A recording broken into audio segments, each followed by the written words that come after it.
हमारा बच्चा चला गया। एक ही बच्चा लूंग थी वो हमारी, उसको कैप्टन कोई वार्निंग दी गई थी कि आगे शिप को मत ले जाओ। किस कैपेसिटी से वो आगे बच्चे को ले गया, उसी शिप को आगे ले गया समुद्र में, वो हम जानना चाहते हैं। नमस्कार, मैं हिमांशी राजपूत और आप देख रहे हैं भारत एक्सप्रेस डिजिटल। ओमान तट के पास हुए अमेरिकी मिसाइल हमले ने हिमाचल प्रदेश के हमीरपुर की एक परिवार की दुनिया उजाड़ दी है। 23 वर्षीय आदित्य शर्मा, जो अपने माता पिता के सपनों को पूरा करने के लिए समुद्र में नौकरी कर रहे थे, अब कभी घर वापस नहीं लौटेंगे। परिवार का इकलौता बेटा इस हादसे का शिकार हो गया और अब घर में सिर्फ उसकी यादें और इंसाफ की उम्मीदें बाकी हैं। हमले के समय जहाज पर कुल 24 चालक दल के सदस्य मौजूद थे। इनमें से 21 लोगों को सुरक्षित बाहर निकाल लिया गया था, लेकिन आदित्य शर्मा की जान नहीं बच पाई।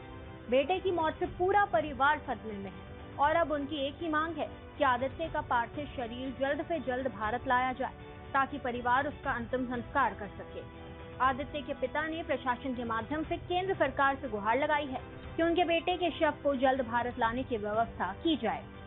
वहीं परिवार ने इस पूरे मामले की निष्पक्ष जांच की भी मांग उठाई है।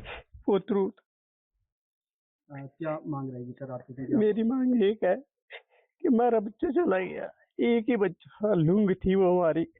अब अगर उसको कैप्टन कोई वार्निंग दी गई थी कि आगे शिप को मत ले जाओ, किस कैपेसिटी से वो आगे बच्चे को ले गया, उसी शिप को आगे ले गया समुद्र में, वो हम जानना चाहते हैं। और पूरी मैं अनुराग ठाकुर जी से रिक्वेस्ट करूंगा, हिमाचल सरकार से भी, कि इसकी पूरी इंक्वायरी की जाए और जो भी दोषी है उसे कड़ी से कड़ी सजा दी जाए। हमारा तो दिल खत्म हो चुका है। मैं इतना कहना, कोशिश में लगे हुए हैं कि हमें किसी तरह से हमारे बच्चे की डेड बॉडी, उसके अवशेष हमें जल्दी से जल्दी प्राप्त हो, ताकि हम उसकी अंतिम यात्रा को कंप्लीट कर पा पाए।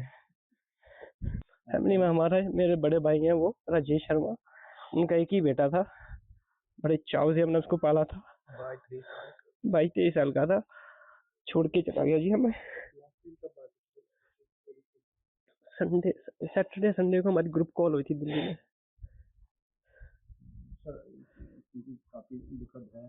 क्या डिमांड रहेगी आपकी? क्योंकि आपने कहा है कि हमारी डिमांड यही है कि हमारे माननीय जो एमपी है हमीरपुर के, हमारे जो सीएम साहब हैं, और जो हमारे मिनिस्ट्री ऑफ एक्सटर्नल अफेयर्स के डॉक्टर जयशंकर जी हैं, या जो शिपिंग के जो मिनिस्टर्स हैं, हमारे बच्चे की डेड बॉडी जल्दी से जल्दी हमारे पास पहुंचाई जाए।